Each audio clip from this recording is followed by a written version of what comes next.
우리 찾으셨으면은 한 목소리로 읽겠습니다. 너희의 구속자여 이스라엘의 거룩한 이 여호와가 말하노라. 너희를 위하여 내가 바벨론에 사람을 보내어 모든 갈대아 사람에게 자기들이 연락하던 배를 타고 도망하여 내려가게 하리라. 나는 여호와 너희의 거룩한 이요 이스라엘의 창조자여 너희의 왕이니라.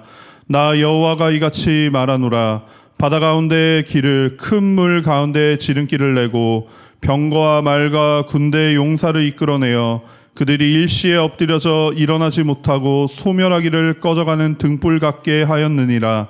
너희는 이전 일을 기억하지 말며 옛날 일을 생각하지 말라. 보라, 내가 새 일을 행하리니 이제 나타낼 것이라. 너희가 그것을 알지 못하겠느냐? 반드시 내가 광야의 길을 사막의 강을 내리니 장차 들짐승 곧 승냥이와 타조도 나를 존경할 것은 내가 광야의 물을 사막의 강들을 내어 내 백성 내가 택한 자에게 마시게 할 것임이라. 이 백성은 내가 나를 위하여 지었나니 나를 찬송하게 하려 함이니라. 아멘. 우리가 살아가다 보면은 우리의 삶에서 참 너무 좋은 상태다. 내가 지금 너무 편하고 너무 최상의 상태다 라고 느끼는 순간들이 있습니다. 특히 우리의 마음과 우리의 모든 환경들이 완벽하게 나를 지지해주고 뒷받침해주고 그 모든 것들이 내 마음을 건드리지 못할 때, 흔들지 못할 때 그런 생각을 하게 되는데, 그때 우리는 만일 이렇게 최상의 상태가 유지된다면 내가 진짜 무엇이든지 할 수 있겠구나 이렇게 느끼게 됩니다. 특히 이 생각들은 일상적인 삶뿐만 아니라 신앙생활에 있어서도 더욱 그렇습니다. 그러니까 우리가 신앙생활을 하면서 은혜를 받잖아요. 은혜를 받아버리면은 내가 뭐든지 할 수 있을 것 같은 그런 생각을 하게 된단 말이에요. 여기 계신 성도님들 다 그러한 경험들을 해보셨을 것입니다. 모든 감정과 상황이 너무나 완벽해서 이런 게 예수님 믿을 때 오는 기쁨이고 예수님 믿을 때 오는 행복이고 예수님 믿을 때 우리가 받는 축복이구나 이렇게 느끼는 순간이 있으셨을 겁니다. 그럴 때는 우리의 인생이 굉장히 완벽해 보여요. 흠이 없고 티가 없고 아주 퍼펙트하게 이게 바로 신앙생활이지, 이게 바로 예수님이 나를 사랑하신다라는 증거지 라는 생각을 가지고 우리가 세상을 너무나 행복하게 살아가게 됩니다. 역시나 이렇게 충만한 상태가 예수님을 믿는 신자라면은 당연히 지속돼야 되는 그런 상태인 것처럼 느껴지게 된다는 겁니다. 그리고 이 성령 충만한 것 같은 느낌의 상태가 계속해서 지속되는 것이 우리의 신앙의 목표점이고 우리가 반드시 걸어가야 되는 그런 길이다라고 생각되게 된다는 겁니다. 더 나아가서는 그러한 상태와 그러한 느낌이 충만한 가운데 우리가 어떻게 되죠? 입술로 하나님 나라를 위해서 더 헌신하겠다고 고백하게 되고 실제로 그러한 삶을 살기 위해서 거룩한 결단을 하고 실제로 주의 종이 되기도 하고 선교사님이 되기도 하고 일반인들로서는 할 수 없는 그런 거룩한 결단을 하면서 하나님 나라를 위해서 막 나아가는 그런 모습들도 우리가 볼 수 있게 됩니다. 얼마나 귀합니까? 그런데 한 가지 문제가 있습니다. 그게 뭐냐면요. 이런 상태가 영원히 지속되지 않는다는 게 문제입니다. 때로는 상황이 너무나 어려워 보입니다. 때로는 내가 처한 문제가 하나님보다 더 커 보이는 거예요. 때로는 우리의 감정이 만족되지 않고 기쁘지가 않은 거죠. 행복하지가 않습니다. 계속 성령 충만하고 싶지만 그러지 못합니다. 하지만 이미 헌신은 해버렸고 이미 결단은 해버렸고 이미 주변에 그 모든 고백들을 다 해버렸단 말이에요. 그러니까 돌이킬 수 없을 만큼 수많은 고백을 주변에 해놨기 때문에 어쩔 수 없이 이미 저질러 놓은 일이니까 그냥 그렇게 상황과 환경에 끌려서 신앙생활을 할 때가 종종 있다는 겁니다. 주변의 모든 인맥이 그렇게 이해하고 있는 나의 상황과 주변의 모든 사람들이 이해하고 있는 나의 결단, 나의 신앙대로 나는 비록 지금 그렇지 않을지라도 그렇게 갈 때가 많다는 거죠. 이미 많이 온 인생의 방향대로 우리 사역자들로 따지면은 잘 다니던 직장 그만두고 신대원에 왔기 때문에 내 마음이 그때랑 조금 달라졌어도 이미 많이 진행이 됐잖아요. 그러니까 어쩔 수 없이 목사 안수까지 받고 목사님이 돼서 신앙 사역을 시작하는 사람들이 참 많다는 거죠. 상황과 환경에 종속되지 않기 위해서 신앙을 따라 살아왔다고 생각했는데 그렇게 만들어 놓은 신앙의 상황과 환경에 종속되어서 매너리즘 가득한 신앙생활을 하기도 한다는 겁니다. 이만큼 믿었으니까 신앙생활을 하고, 내가 목사니까 신앙생활을 할 수밖에 없고, 내가 사모니까 신앙생활을 할 수밖에 없고, 내가 직분자니까 교회를 안 다닐 수는 없으니까, 그래서 때로는 죄책감 가득한 신앙생활을 하기도 하고, 때로는 세상 사는 것과 똑같이 그러한 방법론을 가지고 신앙생활을 하기도 한다는 겁니다. 그러면서 우리는 우리가 성령 충만했던 때를 굉장히 그리워하기도 합니다. 그들에게 있어서 신앙의 목표점은 다시 한번 그 완벽했던 상태를 회복하는 것이 신앙의 목표점이 되겠죠. 그리고 그 완벽했던 상태를 다시 한번 허락하신다면 이번에는 결코 잃어버리지 않고 계속 유지하겠다라는 굳은 결단을 하기도 합니다. 그래서 우리가 성경도 많이 읽고 기도도 많이 하고 교회 헌신도 많이 하고 헌금도 많이 하고 정성을 다합니다. 그래서 나의 다시 기뻤던 감정과 평안했던 환경들을 이게 회복되기를 간절히 바라는 거죠. 예수님만 생각하면 눈물이 났고 예배만 드리면 기쁨과 감격에 넘쳤던 그날, 그때 그 감정, 그 충만함을 다시 회복시키고 싶은 겁니다. 저는 이것이 신앙생활에 있어서 굉장히 좋은 동기부여가 되는 것이라고 분명히 생각을 합니다. 하지만 이 모든 과정들이 진짜 주님이 기뻐하시는 과정이며 목표고 신앙이냐라고 누군가 묻는다면은 어쩌면 아닐 수도 있다는 생각을 했습니다.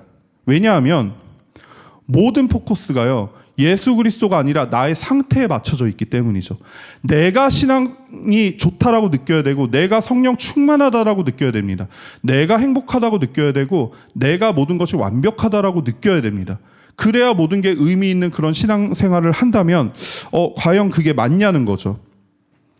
그리고 더 나아가서는 내가 생각한 과거의 그 최고의 순간들, 가장 충만했다라고 생각하는 그 순간이 정말 주님 보시기에도 최고의 순간이었냐는 그런 질문을 오늘 던져 보기를 원합니다. 오늘 본문도 저는 그 부분을 다루신다고 생각을 합니다. 오늘 본문이 이사야 43장에는 우리가 읽지는 않았지만 앞선 1절부터 13절에는요. 선민인 이스라엘을 향한 하나님의 불변하신 사랑을 주님께서 말씀하시고 포로 해방과 귀환을 약속하시는 장면이 나타납니다. 그리고 뒤이어서 오늘 본문이 14절부터 21절이 나타나는데요.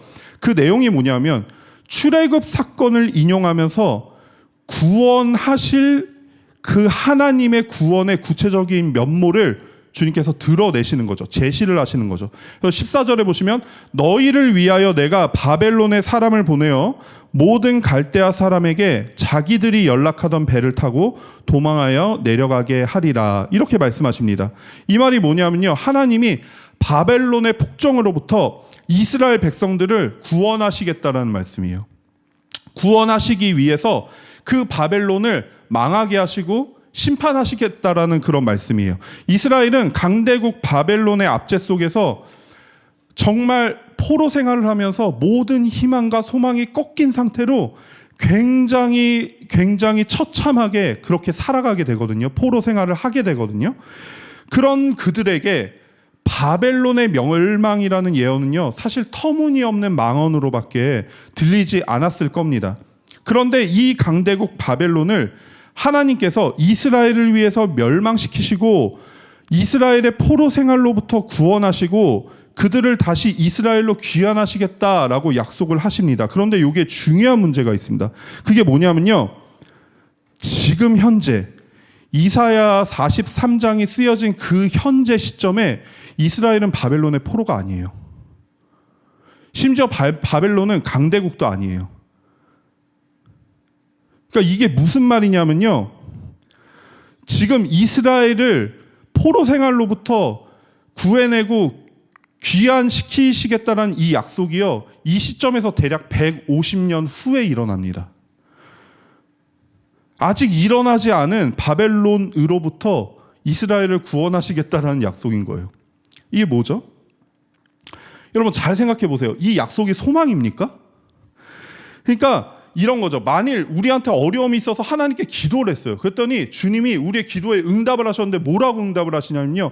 지연아, 네가 너무 힘들고 어려운 거 내가 알아. 내가 널 너무 사랑하니까 응답을 할 건데 너를 포함해서 너의 4대 후손까지는 좀 힘들 거야. 그런데 5대째 후손부터는 형편이 필 거야. 이게 응답입니까? 아니죠. 이게 뭐예요? 당장 내가 배고프고 당장 입을 게 없고 당장 마실 게 없는데 내 150년 뒤에 내 후손이 편한 게 그게 무슨 의미가 있냐고요. 아무 의미가 없잖아요. 아니 주님, 내가 당장 이게 필요합니다. 당장 이걸 해결해 주셔야 돼요. 근데 주님이 내가 너를 너무 사랑해서 150년 뒤에 그것들을 허락할 거야. 저는 이게 사랑이 아니라 조롱이라고 느껴집니다. 150년 뒤에. 농락이잖아요. 지금 당장 먹을 것을 주셔야 되잖아요. 그런데 왜 우리 주님은 이스라엘 백성에게 이런 의미도 없고 당장 필요하지도 않은 약속을 하시냔 말이죠. 어차피 지금 이스라엘 백성들은요, 바벨론의 포로로 끌려간 사람이 아무도 없습니다. 그런데 바로 이어서 15절에 하나님께서 이렇게 말씀하십니다. 나는 여호와 너희의 거룩한 이요 이스라엘의 창조자요 너희의 왕이니라, 이렇게 말씀하세요. 그러니까 그분은 스스로를 여호와다 이렇게 말씀을 하시는 거예요. 스스로 자존하시는 분이시고 모세에게 가나안 땅을 기업으로 주겠다고 약속하실 때 계시하신 그 이름, 나는 여호와니라 이렇게 말씀하셨던 그 이름입니다.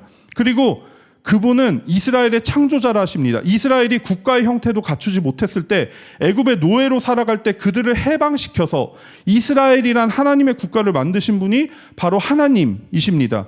그리고 너희의 왕이다 이렇게 말씀하시는 거죠. 왕은 아시다시피 백성들을 다스리고 지킬 의무가 있는 존재입니다. 일반 백성도, 일반 사람도요, 세상도요, 왕의 의무를 당연하게 감당을 합니다. 하물며 전능하신 하나님께서 반드시 이스라엘을 돌보시겠다라고 하셨다면 반드시 그렇게 하신다는 거죠. 왜요? 이스라엘의 왕이 하나님이시니까요. 그러니까 지금 150년 뒤에나 있을 일들을 약속하시면서 의미가 하나도 없는 듯한 그런 언약을 하시는 이분이요, 이스라엘에게요, 내가 이스라엘의 시작이자 끝이고 그 존재의 근간이고 앞으로 존재할, 이스라엘이 존재할 유일한 근거이다 이렇게 말씀을 하시는 거예요. 이전에도 그랬고 지금도 그랬고 앞으로도 그럴 것이다. 그들의 어떠함과 상관없이 그들을 돌보실 것이며 그들의 어떠함과 상관없이 그들을 인도하실 겁니다. 그들이 기억조차 하지 못하고 인지조차 하지 못하는 그들의 시초 아브라함 때부터 그러하셨고요. 그 먼 과거 애굽에서도 그러셨고요. 그 모든 광야와 그 모든 상황과 모든 환경에서 하나님은 동일하게 계속해서 그러하셨습니다. 그들이 불평할 때 바다 가운데 길을 내셨고요. 큰 물 가운데 지름길을 내신 분이 여호와 하나님이세요. 그들이 하나님보다 현실의 문제에 벌벌 떨 때 세상의 병거와 말과 군대의 용사를 꺼져가는 등불 같게 하신 분이 바로 여호와 하나님이십니다. 이스라엘의 어떠함보다 더 큰 결론이셨고 이스라엘의 어떠함보다 더 큰 이유로서 존재하셨습니다. 그러니까 오늘 본문의 예언은요, 당장에 무언가 필요해 하는 이스라엘을 앞에 두고요, 그들을 조롱하고 그들을 농락하는, 내가 너희의 기도를 너희의 원하는 바를 들어줄 건데 150년 뒤에나 들어줄 거야 이렇게 농락하시는 게 아니라요, 그런 허무맹랑한 약속을 하시는 게 아니라 처음부터 그들은 단 한순간도 빠짐없이 돌보셨던 하나님, 그랬던 여호와 하나님께서 어쩌면 지금 보기엔 너무나 먼 미래이기 때문에 피부에 와닿지 않는 그 먼 미래까지도요 여전히 그들을 지키시고 그들을 돌보시겠다라는 말씀인 거예요. 왜요? 여호와 하나님, 그분이 왕이시고 그분이 시작이시거든요. 한마디로 하나님의 동행하심을 약속하시는 겁니다. 그러면서 너무나 유명한 말씀 19절에 보라 내가 새 일을 행하리니 이제 나타낼 것이라 이렇게 말씀을 하세요. 우리 주님께서 새 일을 행하실 거라고 말씀을 하십니다. 새로운 일, 즉 전대미문의 일이 있을 것이며 모든 다른 일들의 명성이 무색하게 될 거라고 주님께서 선포하시는 겁니다. 그것을 봐라 이렇게 말씀을 하시는 거예요. 그 내용이 이어서 나오는데요, 반드시 광야의 길을 사막의 강을 낸다고 하십니다. 과거에 바다 가운데 길을 내시고 큰 물 가운데 지름길을 내셨던 여호와 하나님께서 이제는 광야의 길을 내고 사막의 강을 내어서 이스라엘을 마시게 하신다고 합니다. 엄청난 일이죠. 광야는 길이 없잖아요. 사막에는 강이 없어요. 길이 없으니까 광야고 강이 없으니까 사막이란 말이에요.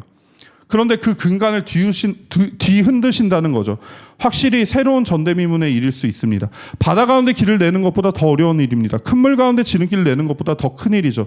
우리 주님이 보라라고 우리의 모든 시선을 집중시키시고 내가 새 일을 행하겠다 이렇게 장황하게 말씀하실 정도의 커다란 일이란 말입니다. 그런데 진짜 그런가요? 잘 생각해 보세요. 진짜 그렇게 큰 일입니까? 이 일이?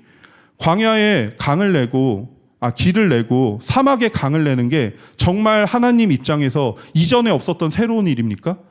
너무나 센세이션한 전대미문의 일입니까? 성경에서 새 일이라고 하시니까 너무 중요하고 커다란 새 일이구나. 그렇게 우리 스스로 합리화하고 있는 건 아닐까요? 문장 그대로 새 일이어야 하니까 중요한 일인가 보다. 굉장히 하나님께서 이건 특별하게 뭔가 하시나 보다. 그런가 보다라고 하고 있지 않냐는 겁니다. 사실 우리 주님은요, 더 큰 일들도 이미 행하신 분이었거든요. 애굽의 10가지 재앙과 비교해보면 어떻습니까? 40년 동안 이스라엘 백성을 구름기둥, 불기둥으로 인도하셨던 일들은요, 심지어 태양을 멈추셨던 분이에요. 다 차치하고서요, 이 온 우주를 만드신 분이 우리 여호와 하나님이십니다. 일의 경중만 놓고 따지고 본다면, 기적의 난이도만 놓고 본다면요, 사실 그렇게 신기하고 새 일이 아니라는 거예요. 사막에 강을 내는 거, 광야에 길을 내는 거, 물론 놀라운 일이지만요, 보라라고 우리의 모든 시선을 집중시키실 만큼 센세이션한 일은 아니라는 겁니다. 우리가 성경을 읽으면서 새 일에 대해 오해하는 순간 이런 일들이 벌어진다는 겁니다. 더 큰 축복이 일어나야 되고 더 큰 기적이 일어나야 그것이 새 일이라고 생각할 때 우리가 성경을 읽을 때 이해가 되지 않는 거죠. 이전에 먹이셨으면 이제는 차를 주셔야 되고 차를 주셨으면 이제는 집을 주셔야 되는 거죠. 이전에 병이 나았다면 감기가 나았다면 이제는 불치병에서 나아야 되고요. 불치병에서 나았다면 죽은 자를 살리셔야 되는 거죠. 나의 신앙생활이 거듭되면 거듭될수록 내 감정은 더 기뻐져야 하고 내 상황은 더 나아져야 되고 내 환경은 더 다른 사람이 부러워할 만한 환경이 돼야 된다는 겁니다. 만약 그렇게 되지 않는다면 무언가 잘못된 것 같은데? 내가 뭘 잘못하고 있나? 신앙생활 제대로 못하고 있나? 그런 감정을 느끼게 된다는 거죠. 아까 서론에서 말씀드렸듯이 성령 충만은 계속해서 발전하고 더 큰 성령 충만으로 가야 한다고 생각하는 겁니다. 더욱더 크고 안전하고 가득 차 있는 상태로 나아가는 것에만 우리가 신앙의 의미를 두기 시작한다는 겁니다.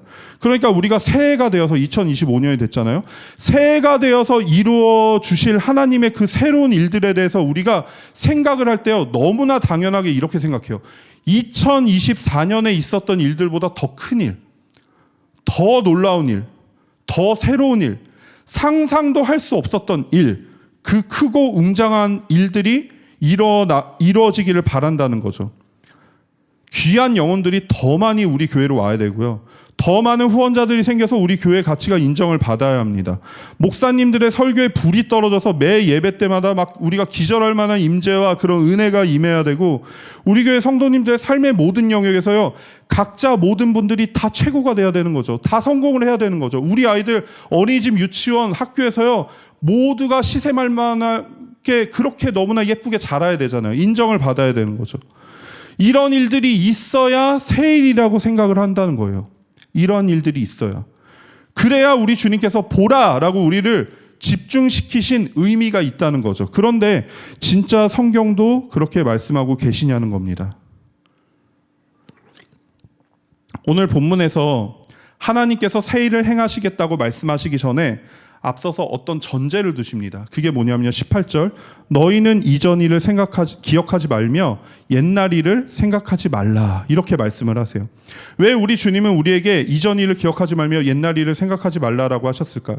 전 처음에 이 말씀을 들었을 때, 또 이 말씀이 기반이 된 찬양을 부르면서 보라새 일을, 이런 찬양이 있잖아요. 그 찬양을 부르면서 어떤 마음으로 불렀냐면요, 주님이 행하실 일들은, 그 새 일들은 너무나 놀랍고 너무나 신비로운 일들이기 때문에 옛날 일은 생각조차 안 나고 이전 일을 기억조차 안 날 만큼 정말 놀랍고 커다란 일이구나. 그래서 매번 제가 그 찬양을 하면서도요, 막 아주 작은 나는 생각조차 하지 못할 그 거대하고 어마어마한 은혜들만을 묵상을 하면서 그 찬양을 했어요. 새 일을 행하시리니, 새 일을 행하시리니. 이전 일들은 생각지도 마, 기억조차 하지 않을 만큼 더 큰 일을 우리에게 주실 거야. 그런데 앞서 말씀드렸듯이 묵상하면 할수록 뭔가 이상한 거예요. 더 큰 일, 더 큰 일, 더 큰 일, 더 새로운 일, 더 새로운 일, 더 전무후무하고 더 센세이션한 일들이 계속해서 우리의 삶 가운데 나타난다면, 그게 정말 올바른 하나님의 새 일이라면, 그 일이 이루어지지 않았을 때 우린 뭡니까? 실패한 겁니까? 우리의 신앙이? 정말 성경에서 말씀하시는 새 일이 더 커다란 일이냐는 거죠. 하지만 저는 그렇게 생각하지 않습니다. 그런 결론을 내렸습니다. 우리가 주님의 새 일을 맞이하기에 앞서 이전 일을 기억하지 말며 옛날 일을 생각하지 말아야 할 이유는요, 이 새 일이 바로 그리스도, 예수 그리스도께까지 이어져 있기 때문입니다. 150년 후 바벨론의 포로에서 이스라엘을 구원하실 이 일은요, 단순히 일회성 사건에 국한된 이벤트성 언약이 아니라는 겁니다. 우리 주님은요, 태초부터 지금까지 이 새 일을 행하고 계세요. 바벨론으로부터 구원은 바벨론 포로 시대부터 시작된 사건이 아닙니다. 애굽으로부터의 구원, 더 나아가 아브라함에게 약속하셨던 그 언약, 더 앞서서는 창세기에서 말씀하셨던 원시복음부터 시작된다는 거죠. 한마디로 뭐냐면 구속사입니다. 이 구속사를 하나님께서 이미 시작을 하셨고, 그 모든 사건들을 통해서 이 구속사를 예표하시는 사건 중에 하나가 150년 뒤에 있을 바벨론의 포로에서 이스라엘을 구원하시는 사건인 거예요. 그러니까 이걸 단회적인 사건으로만 해석한다면 제가 앞서서 말씀드렸던 그 모든 모순들이 다 발견되는 거예요. 150년 뒤에나 필요한 그것들을 왜 우리한테 지금 말씀하시나? 더 새 일이라고 하셨는데 이전에 더 놀라운 일들을 해놓으시고서 왜 이런 일을 더 새 일이라고 하시나? 이런 일들이 발생한다는 거죠. 그래서 칼빈은 이 새 일을 통한 회복을요, 바벨론으로부터의 구원에 국한하지 않고 그리스도의 때까지 확대돼야 된다고 말하고 있습니다. 그러므로 어떠한 구속도 그리스도의 구속보다 클 수 없습니다. 그 어떠한 해방도요, 그리스도에 의한 해방보다 더 우세할 수 없습니다. 그리고 성경에서 말씀하시는 이 새 일은요, 지금도 여전히 가장 위대한 새 일로서 우리와 함께 하신다는 겁니다. 신약에서도 이 새 일에 대해서 말씀하십니다. 로마서에 의하면요, 우리가 얽매였던 것에 대하여 벗어나 영의 새로운 것으로 하나님을 섬기게 되었다, 이렇게 말씀하시고요. 고린도 후서의 말씀처럼 그리스도 안에서 우리가 새로운 피조물이 되었다, 이렇게 말씀하세요. 예수 그리스도께서는요, 우리를 위해서 새로운 산길이 되어주셨다, 이렇게 말씀하시고요. 우리 오늘 본문에서 읽은 내가 택한 자들을 마시게 할 것이다 라는 그 언약은요, 어디서 이루어지고 있습니까? 영원한 생수의 근원 되신 예수 그리스도에 의해서 이루어지고 있습니다. 그분은, 생수의 근원이신 그분으로 인해서요, 우리는 영원히 목마르지 않을 뿐만 아니라 그 속에서 영생케 되는 새 일의 주인공이 된 것입니다. 그러므로 우리의 새 일은 이전이나 오늘이나 이후에도 동일합니다. 그 새 일은요, 복음으로 말미암은 예수 그리스도와의 동행입니다. 그분과의 동행, 그 이상의 새 일은 존재하지 않습니다.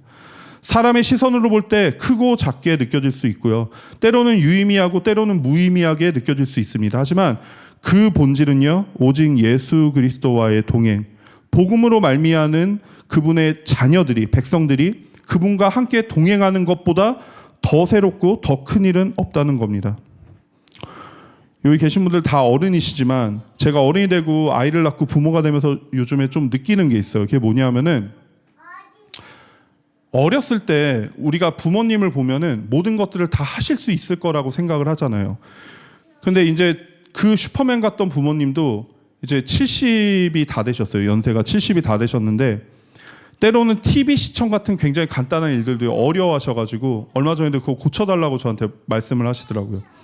그러니까 어렸을 때 봤던 부모님은 모든 걸 다 해결할 수 있고 내가 하지 못하는 것들을 다 해결해주는 마치 하나님과 같은 그런 존재였는데, 이제 세월이 지나고 내가 나이를 먹으면서 부모님이 할 수 없는 것들이 굉장히 많구나, 이런 걸 느끼게 된다는 거죠. 이전에 위대해 보였던 그분들의 모든 일들이 그렇게 위대하지 않고 그렇게 커다랗게 다가오지 않는 경우가 참 많아지게 됩니다. 그런데 이상하게도요, 제 안에서 그분들의 존재, 그래서 그 존재로서의 가치는요, 점점 더 커지는 것을 제가 발견하게 됐습니다. 그분들의 존중이 제 안에서 더 커져요. 어떻게 이 험한 세상을 살아오셨을지, 어떻게 부모로서의 삶을 사셨을지, 여전히 자녀인 채로 지금도 부모님을 그렇게 잘 섬기고 계신지, 세상의 희노애락은 어떻게 이겨내셨을지, 그 희노애락 속에서 어떻게 예수님을 붙잡고 한평생 사셨을지를 생각하잖아요. 그러면 그분의 기능적인 것들과는 아무 상관없이요, 그분에 대한, 그분의 존재 가치에 대한 그 모든 어떤 리스펙들은요, 제 안에서 더 커지게 되는 거죠. 가장 그분들과의 관계가 깊어지면 깊어질수록요, 그분들의 기능은 상관이 없게 됩니다. 그분들의 존재, 그리고 그 본질적인 관계로서의 회복이 이루어지면요, 그분들이 계신 것만으로도 저한테 커다란 기쁨이 되더라고요. 우리의 예배는 어떻습니까? 여러분, 우리 신앙에 있어서요, 엄청나게 다이나믹하고 새로운 일들만 일어나는 것이 우리가 신앙의 성숙이고 우리가 가야 할 방향이라고 생각되어지지 않습니까? 만약에 그렇다면 오늘 말씀을 통해서 우리 주님이 말씀하시고자 하는 것은 분명합니다. 다이나믹하고 새로운 일들만이 유의미한 신앙이 아니라는 겁니다. 우리 교회가 부흥해서 커다란 교회가 될 수도 있습니다. 우리 성도님들이 세상에서 크게 성공하실 수도 있죠. 우리 아이들이 세간의 부러움을 사는 인물로 성장할 수도 있습니다. 하지만 분명한 것은 이 모든 것이 예수 그리스도와의 깊은 친밀함과 동행을 대변하지는 않는다는 겁니다. 저는 사실 우리 교회의 모든 성도님들께서 2024년보다 더 건강하시고 더 성공하시고 더 부자가 되기를 간절히 바랍니다. 그래서 새벽에 일어나서 기도할 때마다 사실 그걸 실제로 기도를 해요. 정말 하는 일마다 다 성공했으면 좋겠고 준비하는 일마다 더 큰 하나님의 예비하심을 경험했으면 좋겠단 말이에요. 그런데 그럼에도 불구하고 더불어서 더 간절히 바라는 것이 있습니다. 그게 뭐냐면요, 우리 교회가 예수 그리스도와의 동행이 이루어지는 교회가 되길 간절히 소원합니다. 그분과의 친밀함이요, 하루하루가 지날수록 더 깊어지길 소원해요. 보라 새 일을 행하리라 라고 말씀하실 때요, 예수님 계시지 않은 곳에서 우리의 마음과 생각을 빼앗긴 채 허망한 새 일만을 계속 허송세월을 보내면서 기다리는 그러한 성도가 아니라요, 우리 주님이 보라 새 일을 행하리라 할 때 이미 이루신 일들을요, 그분과의 친밀한 관계 속에서 나의 환경과 상황과 감정에 어떠한가 상관없이 매일매일 발견하는 우리 교회가 되길 원한다고요. 그리고 누군가 우리 교회를 논할 때, 우리 더복처치를 논할 때 예수 그리스도와 동행하는 교회입니다 라는 평가만이 우리 안에 기쁨이 되길 간절히 소망합니다. 2025년 우리 교회는 별로 달라질 건 없을 것 같아요. 2024년과 동일하게 예수님만 바라보면서 나아갈 겁니다. 새삼스럽지도 않을 똑같은 일상과 방향으로 아마 나아가게 될 것입니다. 그래서 우리의 삶 가운데 기쁨 가운데 주님 바라보고, 때로는 슬픔 가운데 주님 바라볼 것입니다. 풍요 가운데 예수님 바라보고요, 빈곤 가운데 예수님 바라볼 것입니다. 성공과 실패 가운데서 예수님 바라보고요, 궁전에서 그리고 초막에서 예수님을 바라볼 것입니다. 왜냐하면 이것이 전부이고 이것이 우리가 그토록 바라는 새 일의 정체이기 때문입니다. 그리고 더 나아가서 오직 예수 그리스도만을 바라봄이 찬양 받으시기 위해서 우리를 지으시고, 그 찬양을 받으실 때 그 예배를 가장 기뻐하시는 주님께 오직 영광이 되는 우리 더복이 되기를 주님의 이름으로 간절히 소망합니다. 우리 잠시 기도하시겠습니다.